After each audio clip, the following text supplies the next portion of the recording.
started. So hi guys, welcome to review for the midterm. I will be sort of handing out the midterm at the end of lecture today.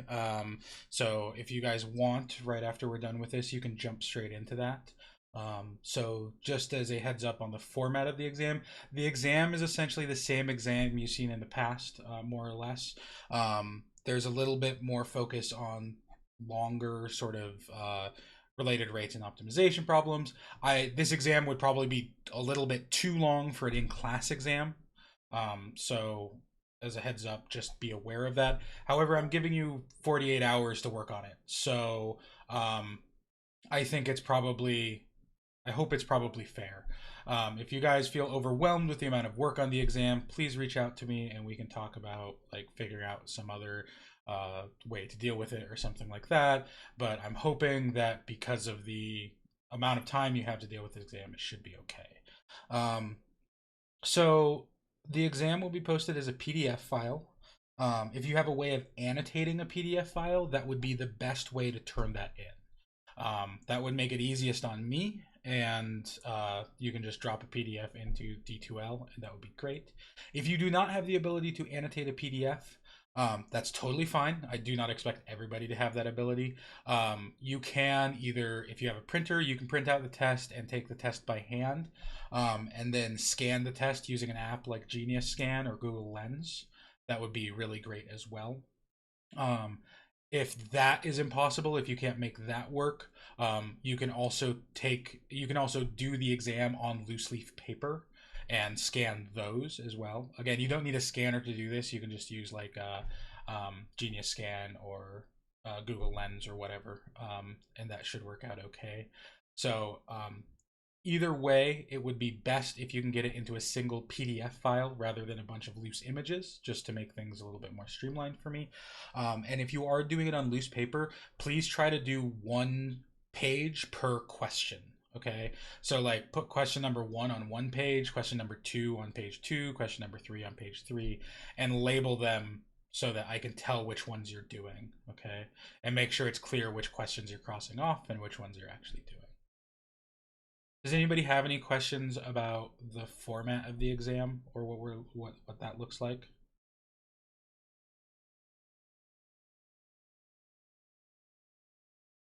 So, Are we Manu, gonna, oh, sorry. go Are we ahead. gonna have a thing where we can cross out two of the problems? Yep, the exam looks exactly like the same exams you've seen before. Cool, So, cool, cool. you can definitely cross out 2 problems out of the 12. Do we Um, still write a joke? no, that's a one-time thing. I usually only do Okay. that once. So, I there is no extra credit opportunity on this exam. I couldn't think of a decent one, so I didn't throw one on there.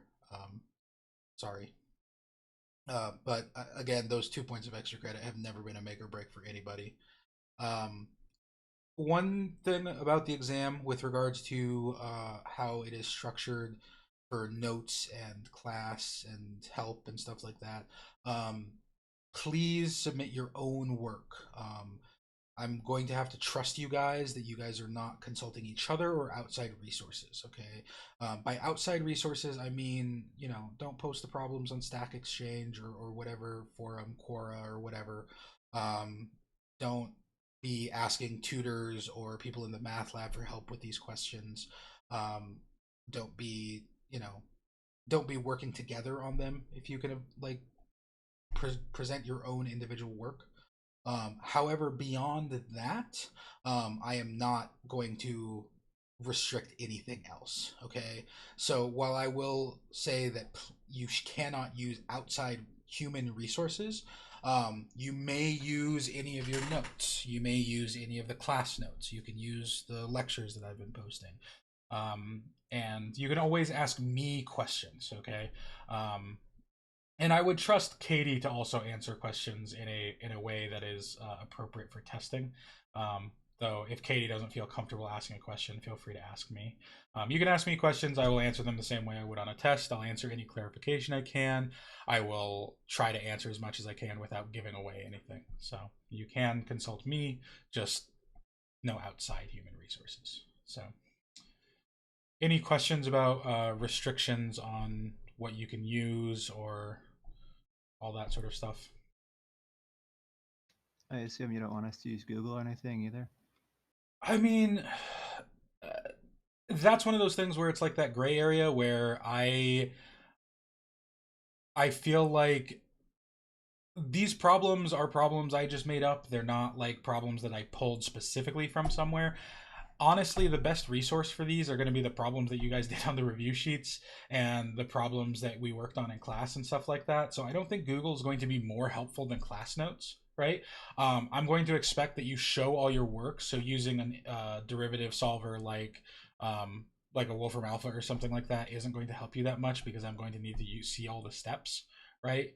Um, Would we be allowed to use that to check our answers though, or? Sure. I am leaving technology pretty much open for this test.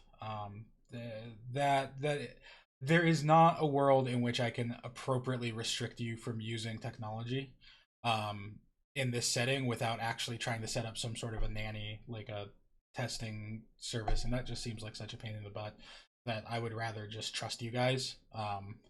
So I guess where I come down on that is that if it feels like cheating, it's probably cheating. And I'm going to trust you guys to be academically honest enough to avoid cheating. Um, Obviously, you know, there's not a Okay, ton fair I enough. can do to check any of these things. So, yeah. Um, any other questions about test stuff? Non-content test stuff, I should say, because the rest of the day is about content test stuff. What is this blue stuffed animal behind you? Oh, there's a shark next to Pickles as well. He's a shark. All right, the this one or this one? The blue one. The blue one. That one's a shark. And there's also like a banana now, and like Yeah, what else is that? Like my apples or so plum? plums. My wife decided to start to set up like a little fruit basket display. I think she's going for like a still life sort of thing. I'm not 100% sure. Um, That's what I was gonna say. Like it looks like a painting. Like yeah, it looks like you're gonna be painting that. yeah. That's I think the background has gotten more and more elaborate as the weeks have gone on. So Yeah, I like how just about every class there's something new there to be seen. yeah. Makes it exciting. Oh. It's like an incentive to come to class. Like come to class and you can see what's new in the background. See the trick is that the next extra credit question is going to be for you guys to correctly identify what's new in the background, or it's going to be like what changed between today and yesterday, or today and last class. That's a good one. That's a good So one. make sure that you guys are actually here. But Does the blue shark have a name like Pickles or no? Is it no, just the blue shark doesn't have a name like Pickles. Pickles' name was a fortuitous accident.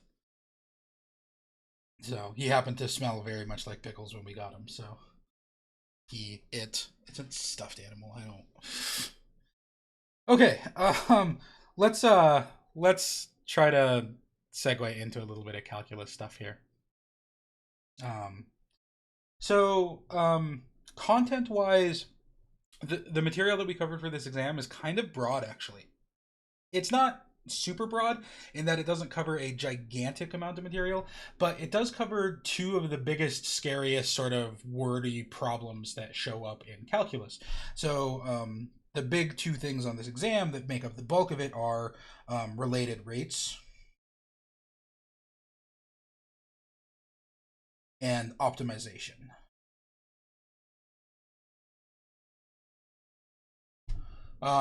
There's also a little bit of curve sketching.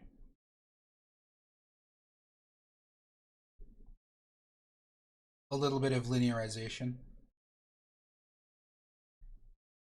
And a little bit of L'Hopital's rule.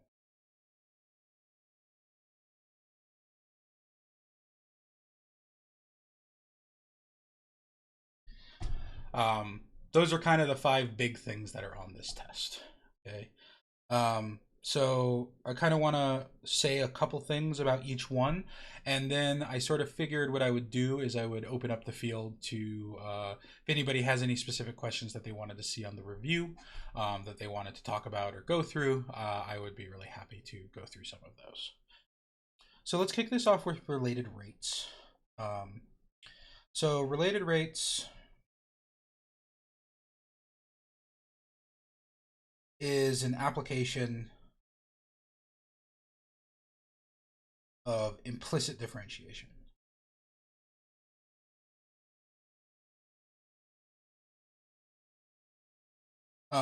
We take some relation,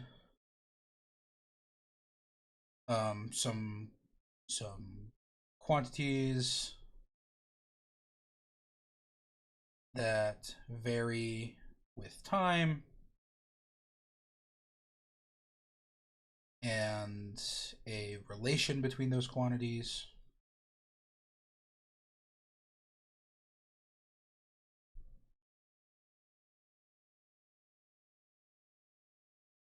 Then differentiate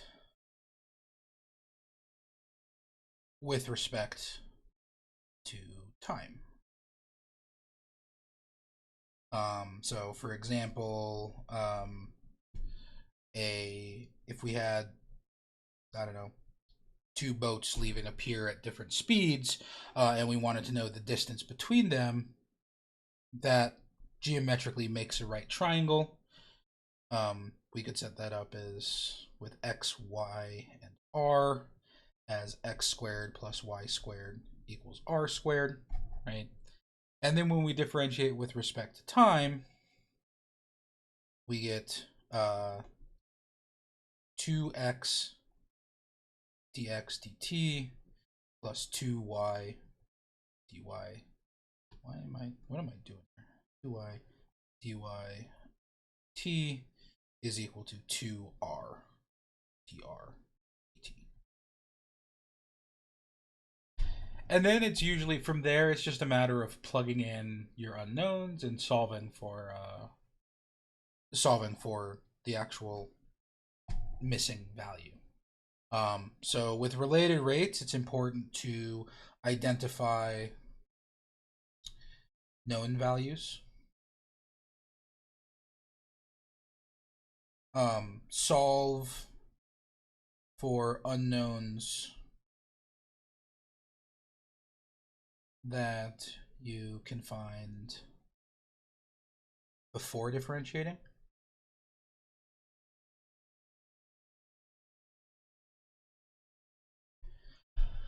So sometimes it's possible that I don't give you all of the unknowns that you need to solve the problem.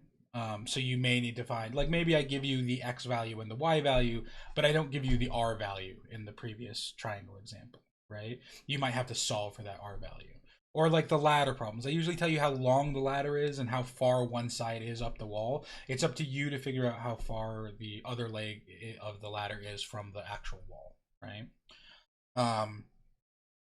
And then you'll differentiate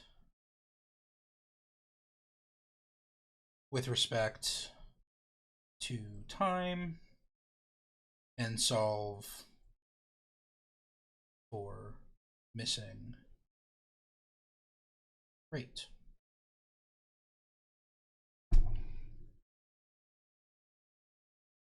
That's more or less the process by which you're solving a related rates problem. The tricky part is often figuring out exactly what weird unknown you need to be looking for, or what the geometric situation is, right? So be really careful when you're setting these up and make sure that you understand all of, like a lot of them are geometric situations. A lot of them are triangles. Sometimes there's some stuff with, like there's one problem that has to do with like a searchlight up against a wall that you have to use tangent to solve. There's the clock problem that everybody hates. Those sorts of things. Also commonly you get like conical tanks, or like troughs or something like that, and you're talking about the rate of change of the height based on a constant amount of volume coming in and out. So those types of things also show up.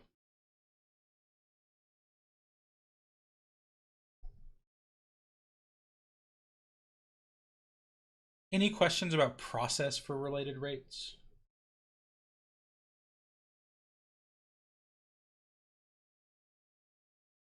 Okay. So the second big problem that is in this chapter is the problem of optimization.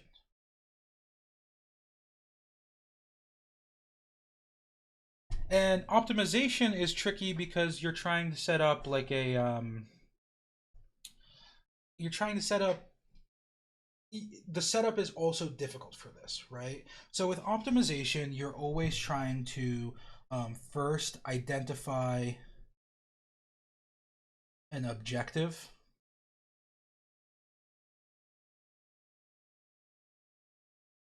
equation and any constraint equations.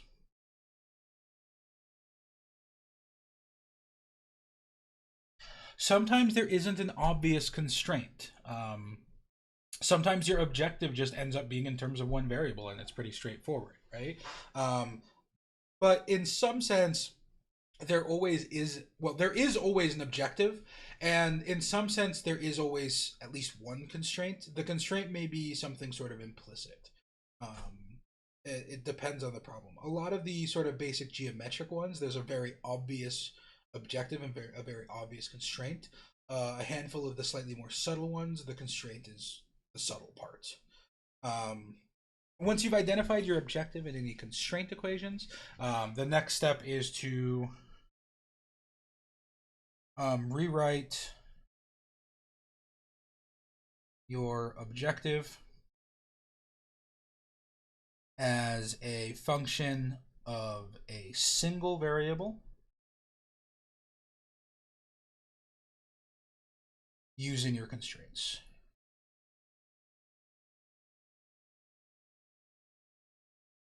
Your objective is the thing you're trying to optimize. If you're trying to maximize area, right, of a rectangle, the area of a rectangle is x times y.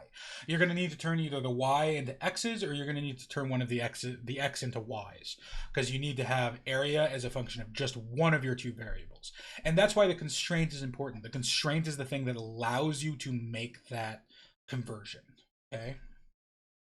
I've always had a kind of a confusion about identifying the objective, and that's basically like not necessarily identifying the equation, because like I understand that you can identify an equation as the objective, but that doesn't really Right. seem like it's the actual objective. The objective is to find either a max or a min of that equation usually. Yeah. So the Like, objective equation is the equation that you are finding a max or min of.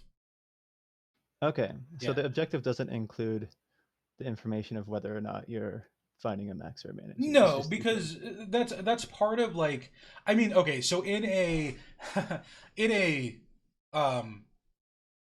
what's the word I'm looking for here, for like in a word like tone, the objective of an optimization problem does include whether or not you're finding a maximum or a minimum, right? The objective in words is that sentence at the end that tells you find the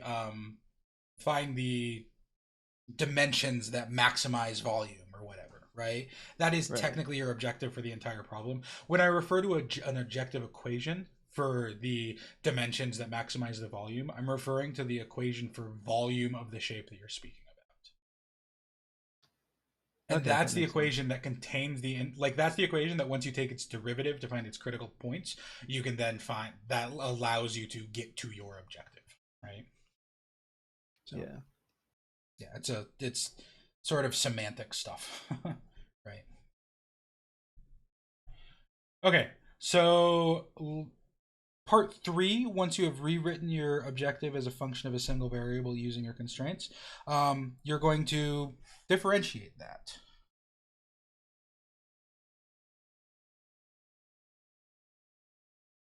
Your objective, then find critical points. The critical points are the places in the objective or in the derivative that are equal to 0 or do not exist. Fourth, you're going to test those critical points. There are 3 different tests for extrema that we discussed. Either A, you're going to state a closed interval.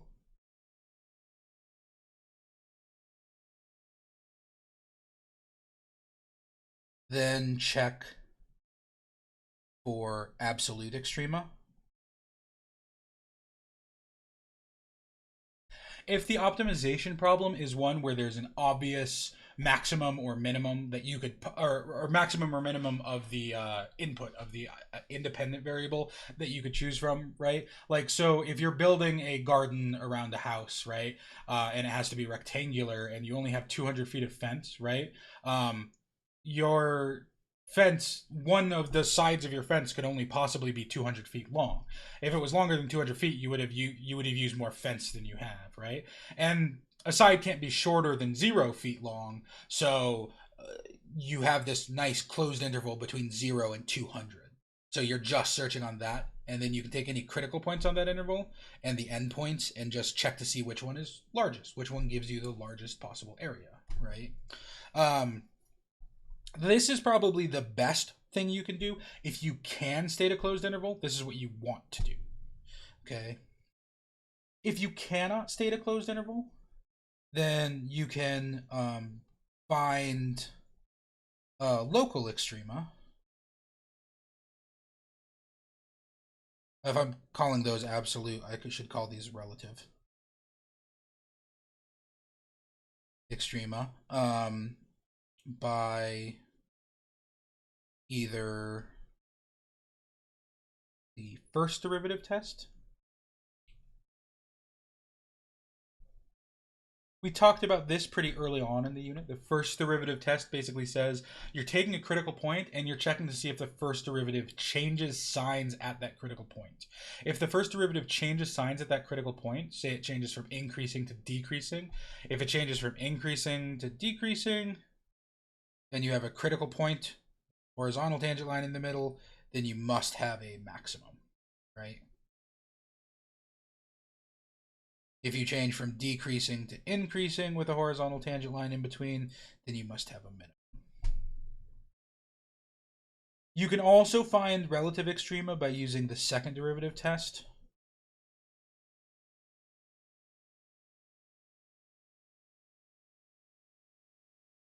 Which is just checking the concavity at that point, okay? Is the function concave up or concave down? If the function is concave up,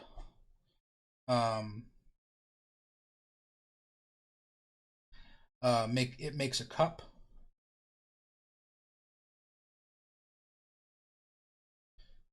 So you have a minimum. Concave down makes a frown.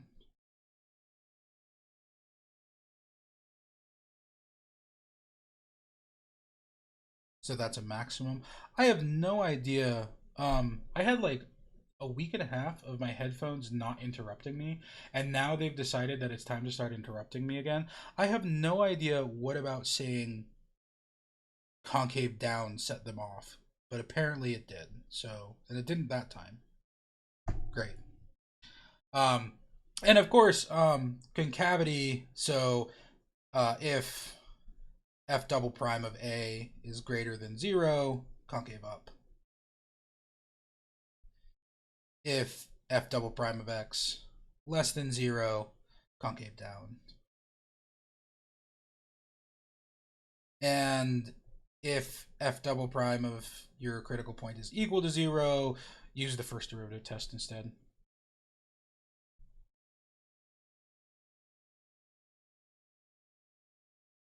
But as I've mentioned a couple times, I think, the second derivative test is almost always conclusive for actual optimization problems. You have to sort of make a pretty contrived situation in order for the second derivative test to fail. And it's not one that tends to show up in the type of optimization problems that we ask about in this unit.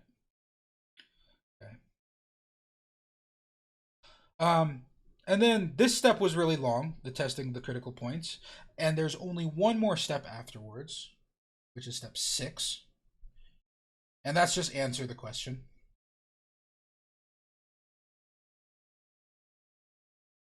That's going back to that objective statement in the actual question. What was the thing you were looking for? was it the dimensions that maximize, or was it the maximum volume, right? You need to give me the answer to the question that I gave you, all right? And this should be in a sentence.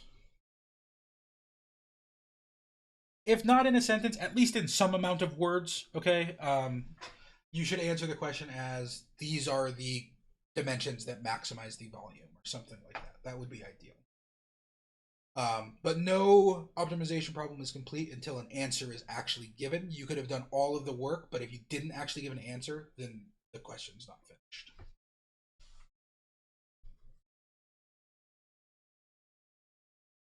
Any questions about process for optimization?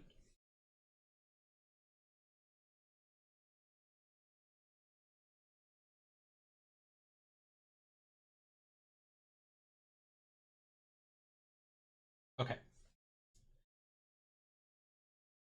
The third thing that we sort of had in this unit was curve sketching.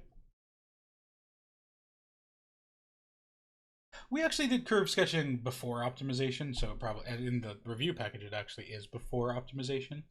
But the biggest thing about curve sketching is you're going to find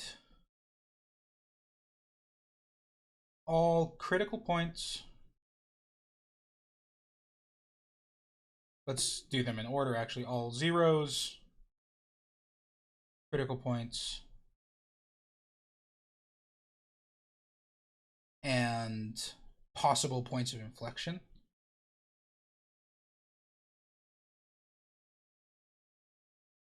Then on each interval between them, test values in f of x, f prime of x, and f double prime of x. Then the sine, slope, and concavity should allow you to sketch the function.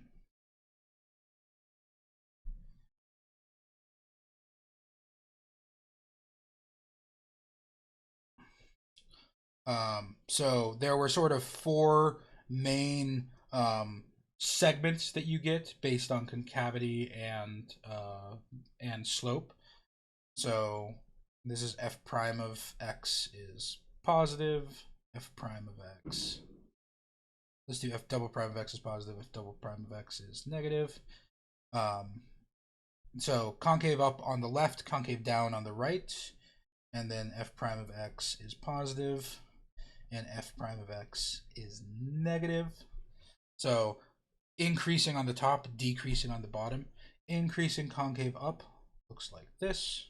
Increasing concave down looks like this. I could make that concavity more exaggerated. Decreasing concave up looks like this. And decreasing concave down looks like that. And once you know the concavity and the increasing and decreasing of each segment, you're sort of just joining these sections together. Like you're, I don't know if you've ever played like, I think in Bioshock, it was either Bioshock or Bioshock 2, there was like a pipe game for the hacking and you had to like route the pipes together. I always think of this as like sort of connecting the pipes together to get the flow to work out, right? You're connecting, you've got like 4 different pipe types and you're sort of connecting them together to make your function work, right? So I will be probably asking curve sketching problems that are very similar to the ones contained in the review guide, that basically ask you to sketch a really nice drawing using the zeros and first and second derivatives, and to label any maximums, minimums, or and inflection points. So Could you scroll up just for like a second? how far?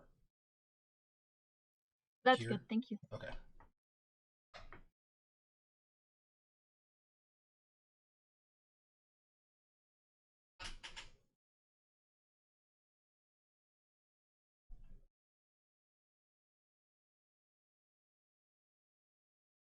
We good? Yes, thank you. Awesome. Any other questions about curve sketching stuff? Process for it?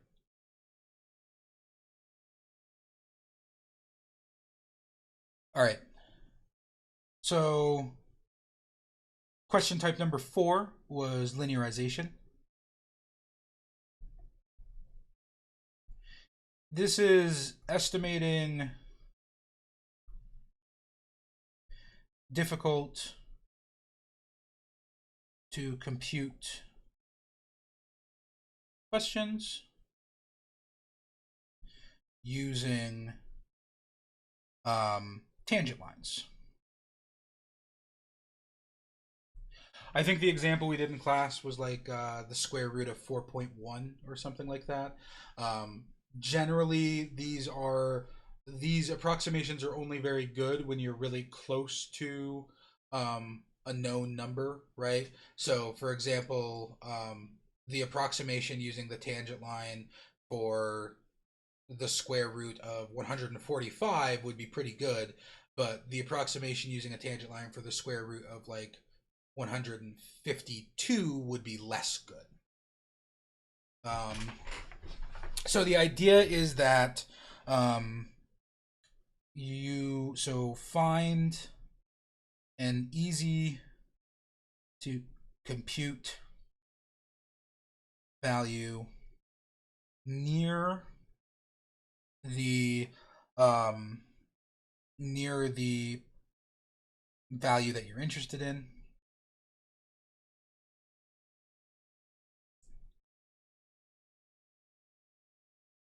So for example, if you're trying to estimate approximate the natural log of 3, you could use the natural log of e, which is equal to 1, right?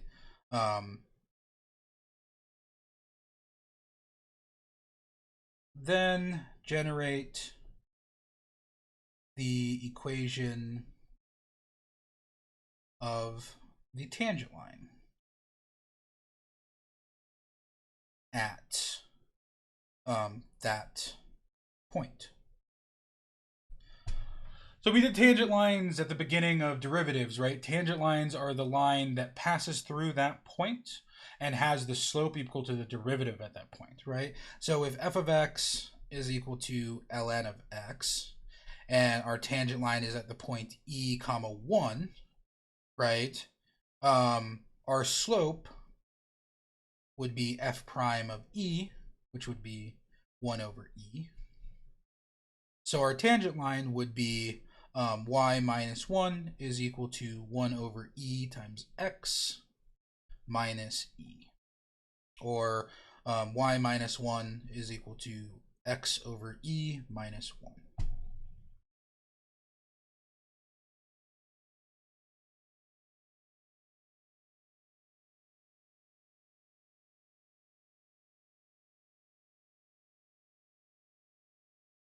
And then you're going to plug in your value to this, right? So, so y minus 1, we add 1 to both sides. We get y is equal to x over e. So then our approximation for ln of 3 is 3 divided by e. And we can check here real quick. Ln of 3 is 1.0986, and 3 divided by e is 1.1036. So we're within 0.005. They both round to 1.10. So not a bad approximation.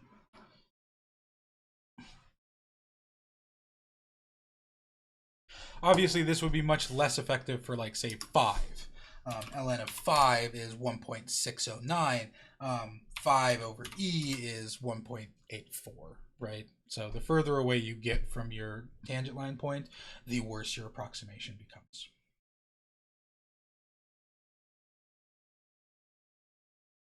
Any questions about linearization? There was one of the problems that I gave you from Paul's online math notes that asked you to do a linearization for something that to compute the linearization you totally needed to use a calculator to do. That's I'm not interested in that. I will ask you linearization problems. Any linearization problem on this test is meant to be done without a calculator. Okay. You should give me an actual exact answer, right? So for instance, it would be better for you to give me the answer 3 over e than it would be for you to give me the answer 1.1036 or something like that. So you should try to do those without a calculator.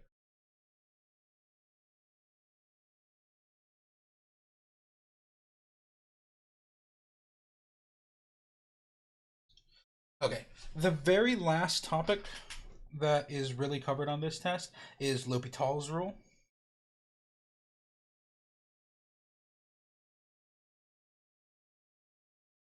And L'Hopital's rule is a way of evaluating limits that are of the variety, indeterminate limits that are of the variety 0 over 0 or infinity over infinity. So if the limit as x approaches a of f of x over g of x is equal to 0 over 0 or plus or minus infinity over infinity, then the limit as x approaches a of f of x over g of x is miraculously the same as the limit as x approaches a of f prime of x over g prime of x.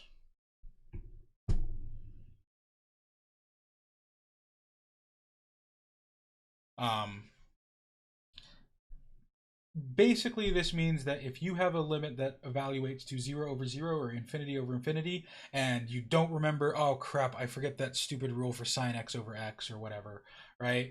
You can evaluate that limit by taking the derivative of the top and the derivative of the bottom instead. Sometimes this requires you to do a lot of work, like I've mentioned before. I would never, ever, ever, ever, ever in a million years want you to do this for a rational function. If I gave you like x cubed plus 7 over 3x cubed, you should be able to just tell me that that limit is 1/3 and not have to use L'Hopital's to tell me, because if you have to use L'Hopital's to do that, you're going to take 3 derivatives on top and 3 derivatives on the bottom, and it's just a mess, and I don't want you to have to do that. So try to avoid it in that situation. All of the limit questions that will be on this test are L'Hopital's, are limits that you can use L'Hopital's on. Okay, they may not immediately be of the form 0 over 0 or infinity over infinity, but they are limits that can be rewritten in a way to use L'Hopital's rule. However, you are not required to use L'Hopital's rule for any of the limits. If you remember how to do them without using L'Hopital's, I'm totally happy. If you want to use the special trig limits, I'm totally happy. But if you want to use L'Hopital's, you can do that as well. All right. And that's the game, right? Those are the 5 things that are on this test. Obviously, that's sort of reductive.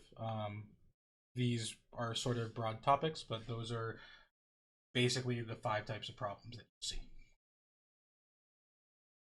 So we've got about 20, maybe 30, however many minutes left of sort of scheduled lecture time. Does anybody have any questions specifically about these types of problems or related to the test? Or would anyone like to see a specific problem from the review packet?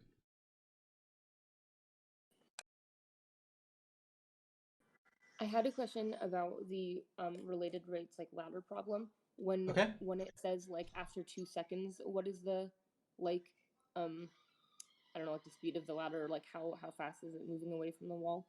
Right. What does, like, for example, if that was like dx over dt, what would that become if it at first was like 6 inches per second and then at 2 seconds? Like, so that's actually that's a good question. So in reality, as the ladder slides down the wall, it would start sliding faster and faster and faster, right? You're cutting out. I'm not sure. So as the ladder slides down the wall, it starts to slide faster and faster and faster and faster, right?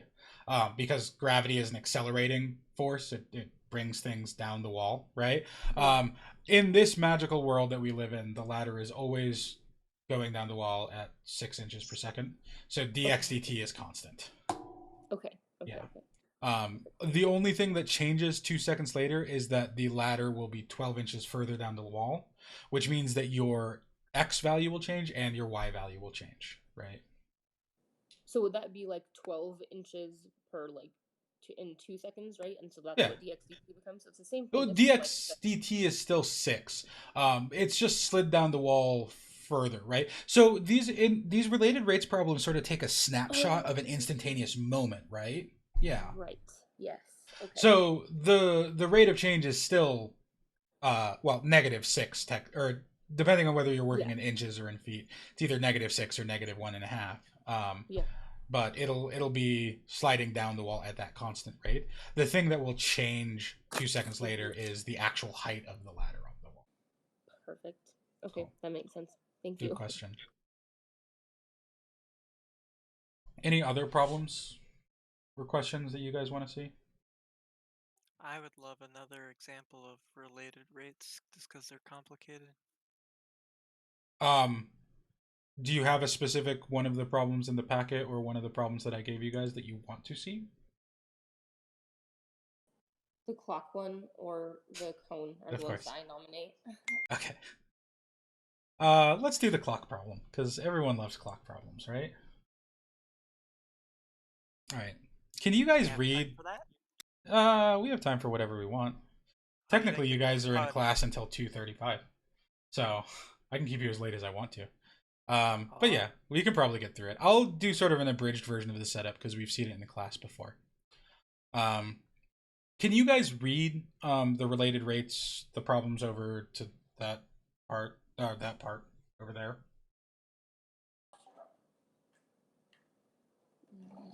A little bit, yes. A little bit. Is it super blurry?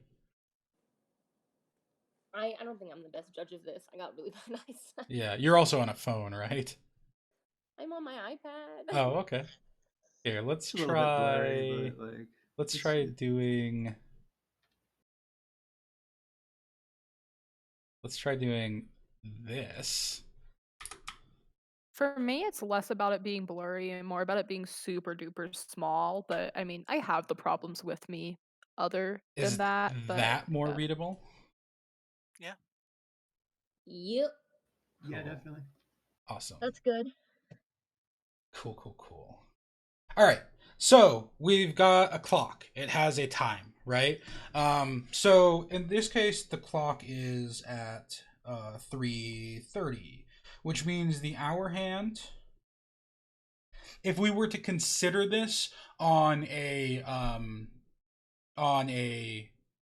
like in standard position on a graph, the hour hand would have an angle of, I think, -15 degrees, or 345 degrees if you prefer, which is equal to 23 pi over 12 radians. And the minute hand has a angle of 270 degrees. It's pointing straight down, right? Or 3 pi over 2 radians.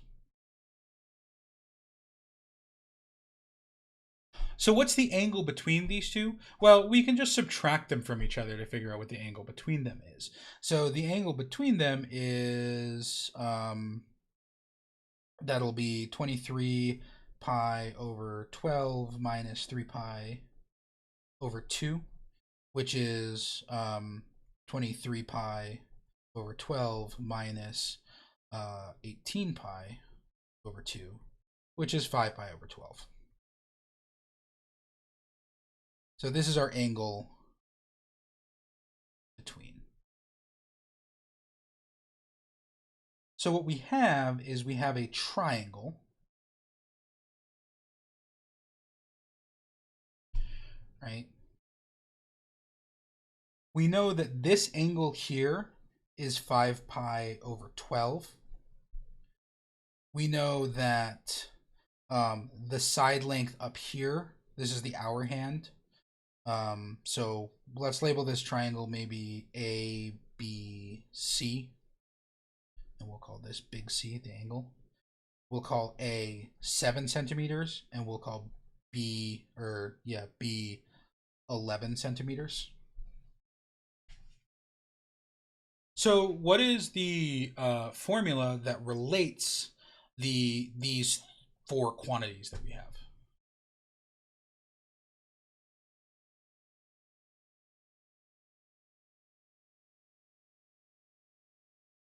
That's right, it's the law of cosines. So the law of cosines says that c squared is equal to a squared plus b squared minus 2ab cosine of c.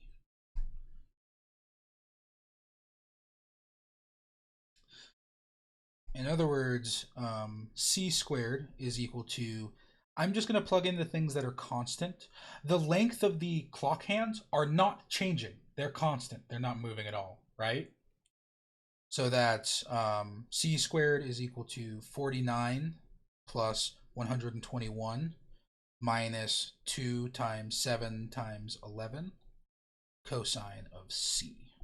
The things that are changing are the c value, which is the distance between the two clock hands, and the other c value, which is the angle between the two clock hands. Let's clean this up just a little bit.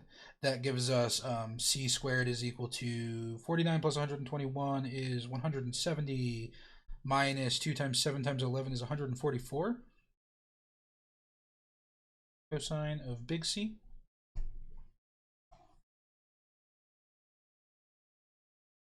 And I think we're at a point where we can differentiate this with respect to time. We can differentiate this with respect to time. One second, I'm going to...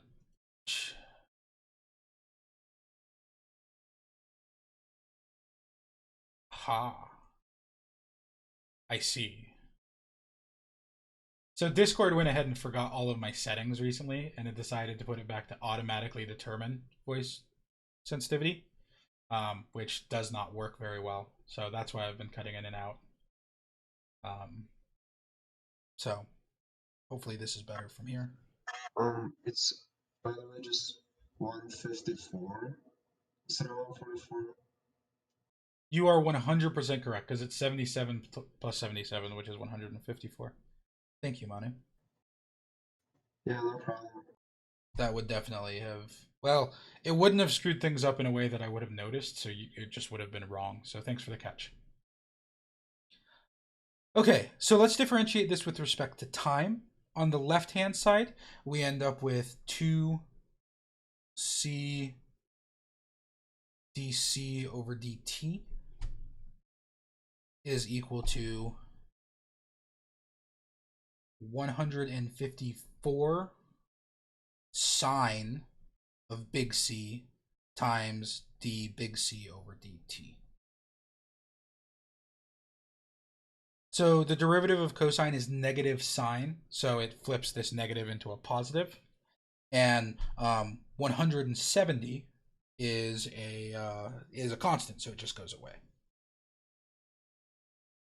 So now we need to figure out, we want to figure out what little d little c over dt is.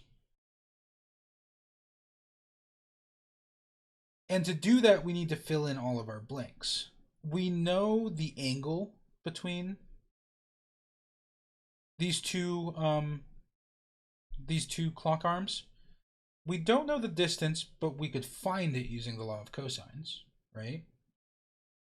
And we don't quite know the rate of change of the angle, but we could figure that out using a little bit of thinking. Let's start and go ahead and figure out what the actual length of the clock arm is, or the distance between them at the time t. So let's go ahead and plug this into a calculator real fast. We have that c squared is equal to 7 squared plus 11 squared minus 2 times 7 times 11 times cosine of 5 pi over 12. And my calculator is in degrees for some reason. So we get that, which says, oh, right. And then we need to take all of that and take the square root to get that C is originally 11.4 centimeters. So when this first starts, the distance between the two clock hands is about 11.4 centimeters. Okay. And then what's our rate of change? Well, we're looking for this per hour. So how far does each clock hand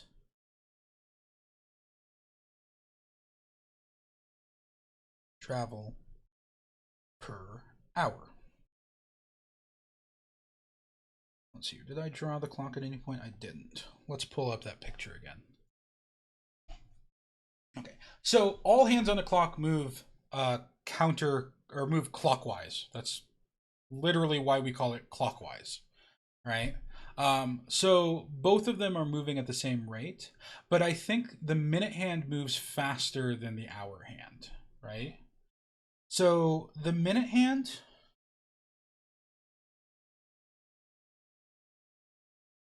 moves at 2 pi radians per hour, while the hour hand moves at pi over 6 radians per hour. Right? So the minute hand makes a full revolution of the clock in 1 hour.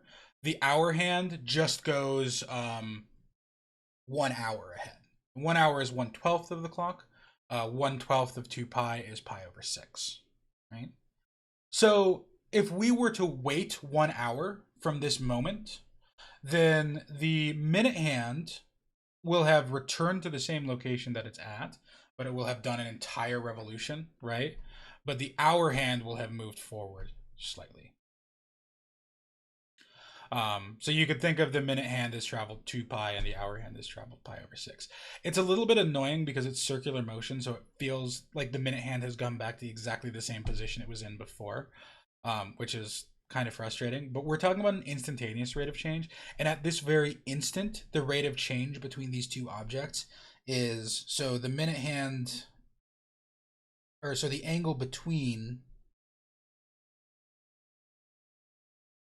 them is growing at 2 pi, sorry,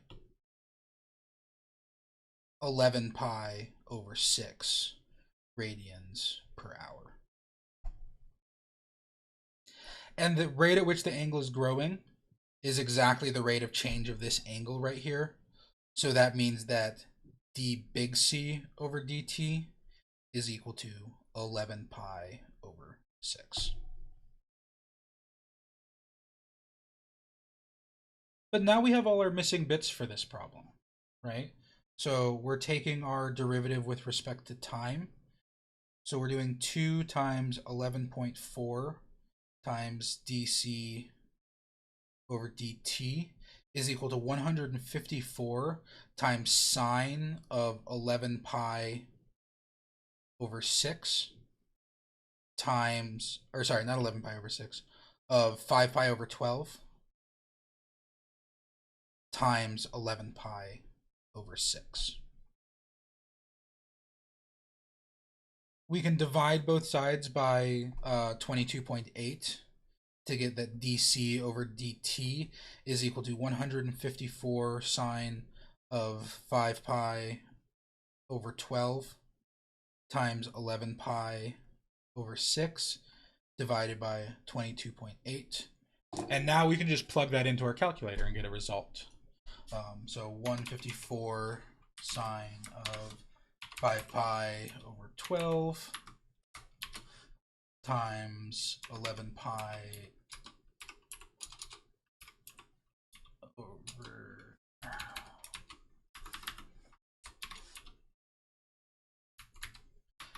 we can just do it down here. 6 times 22.8.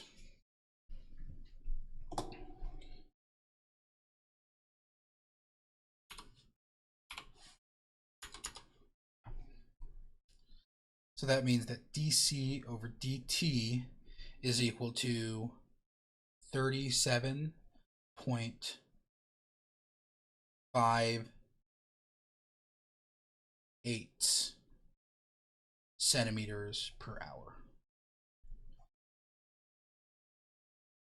So the distance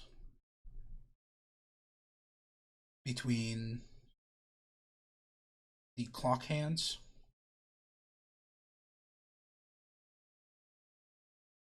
is changing, or sorry, is increasing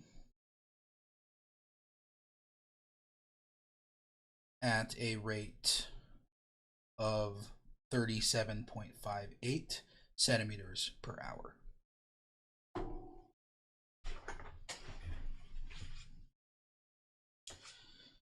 And that is your final answer.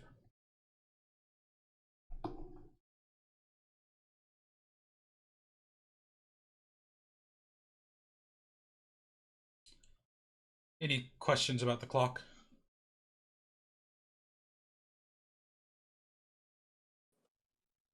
Not for me, thank you.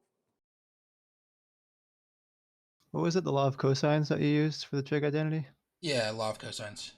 If you have an arbitrary triangle and you have two side lengths and the angle between them, to find the length of the other side, you use the law of cosines. It would probably be a lot more work to do it this way, but would it be possible to like set up like an arbitrary coordinate system and then find the position of the 2 points and then And use do it like using distance the formula? yeah. So what you're doing is you're basically saying you would need to parameterize the motion. So the problem is that I think that would be a problem because I'm not exactly sure how you would parameterize circular motion without using the angles, right? You could set it up in that way and set it up as the distance formula, but I think in order to actually do that, you would end up deriving the entirety of the law of cosines along the way. Oh, okay. So yeah, that makes sense, I guess. yeah, so you could, but it seems like a lot.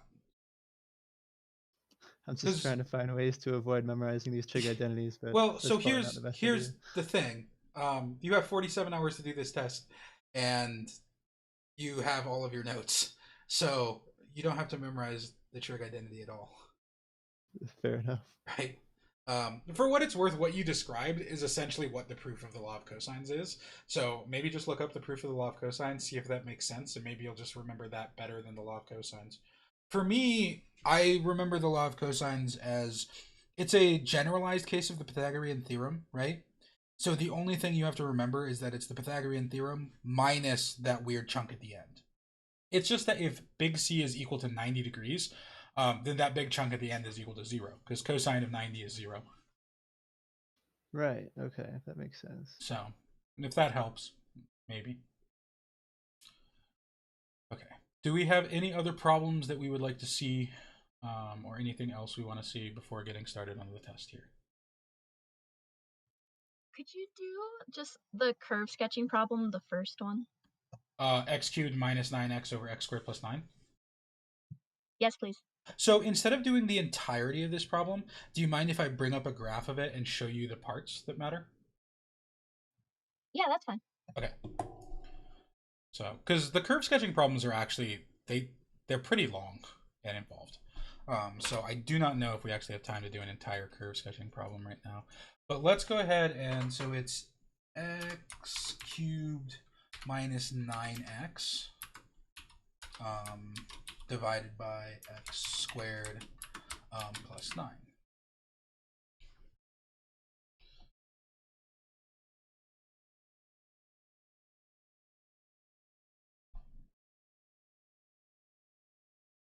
So we have this shape here, right?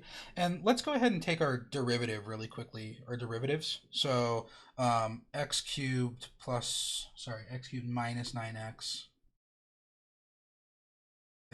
x squared plus 9. The first derivative of that, we've got to use a quotient rule, so it's going to be the bottom times the derivative of the top.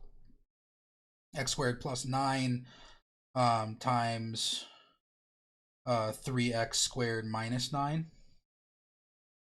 minus the top times the derivative of the bottom, x cubed minus 9x times 2x, all divided by the bottom squared, x squared plus 9 squared, right?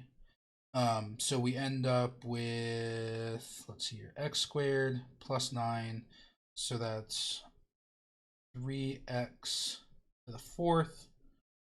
So minus 9x squared plus 27x squared, so plus 18x squared minus 81 minus x cubed times 2x is 2x to the fourth plus 2x times 9x is 18x squared.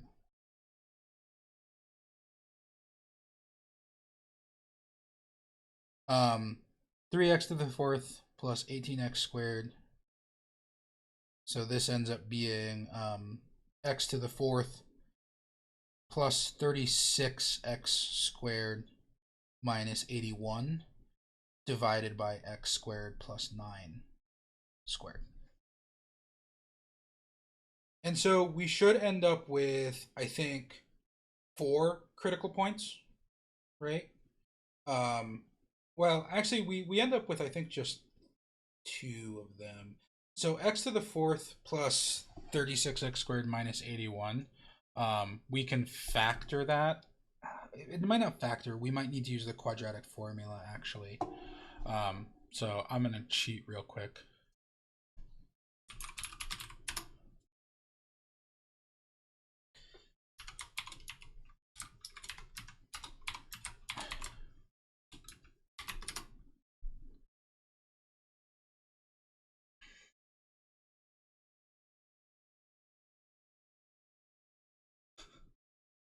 And we're going to see our 2 zeros here. 3 times the square root of the square root of 5 minus 2, and negative 3 times the square root of the square root of 5 minus 2. We probably want their approximate forms, which is, so we get zeros at x is about plus or minus 1.458. So these are our critical points.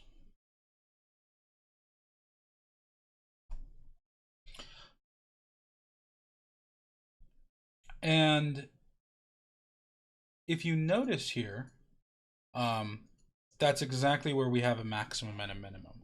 So this function is going to be increasing before that first critical point at negative 1.458, decreasing after that first critical point, and then increasing again after the second critical point, right?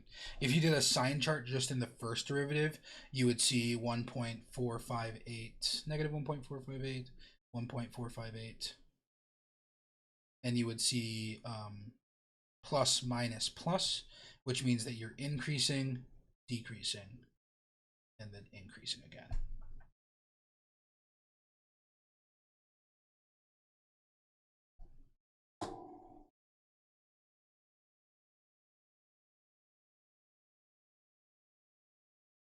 We can then also, let's cheat a little bit more. Let's show you why Wolfram Alpha is great for checking answers and stuff. We can then divide this by,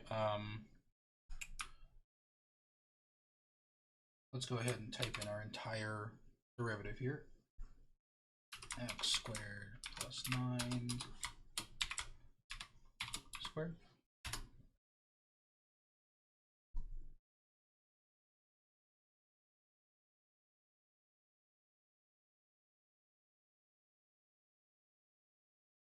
And we get that the derivative of this, so f double prime of x, is equal to negative 36x times x squared minus 27 over x squared plus 9 quantity cubed. This is clearly something that's simplified to some extent. So this is some simplified version of what they had there. And as a quick note, if you were to just give me this answer with no work between here and there, that would be a bad sign for academic honesty, right? And if we check out that input, if we check out the input of the second derivative, we get our roots. We have possible points of inflection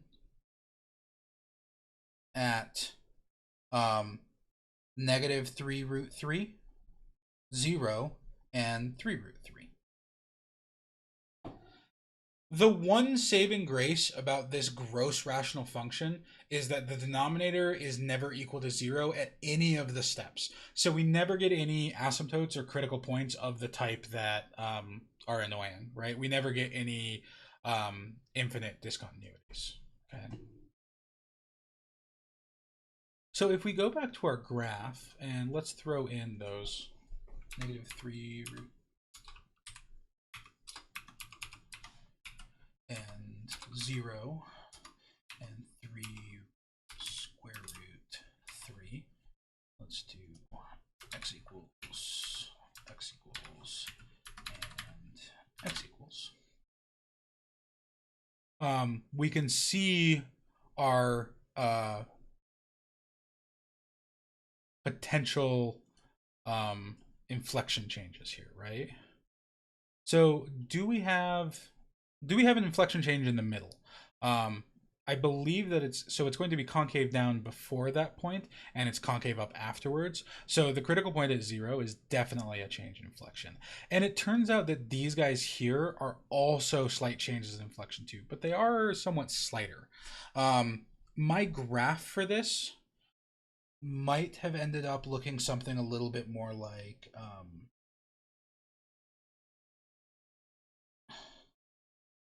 this, where I have a change in inflection here, here, and here. And then I have my maximum here and my minimum here.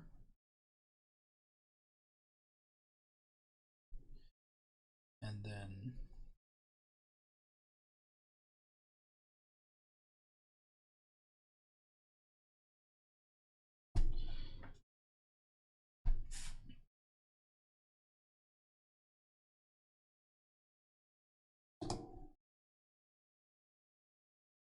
but just looking at this graph, it's not super obvious that it actually does change signs here.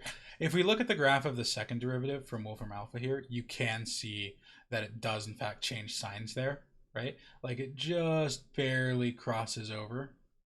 Actually, let's go ahead and plug this into Desmos. Oops.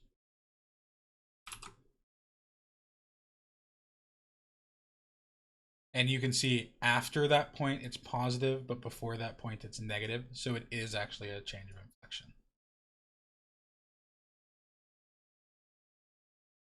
Okay. So the thing that I'm grading on you on for a graph like this is not necessarily that you have the graph perfect, but that you have identified the correct behavior at each of those points, and that you've also so like you know where it's concave up, you know where it's concave down, and it's clearly concave up or concave down at those points, and that you have correctly identified all your maximums and minimums and points of inflection. If you're able to do that, then the curve sketching stuff will be fine. Okay. I think I also asked you to identify the zeros, so that's actually the easiest part of this problem. If we go back to our original function here, the zeros are pretty clearly at, so it's x times x squared minus 9, which is x times x minus 3, x plus 3. So the zeros are clearly at 3, negative 3, and 0.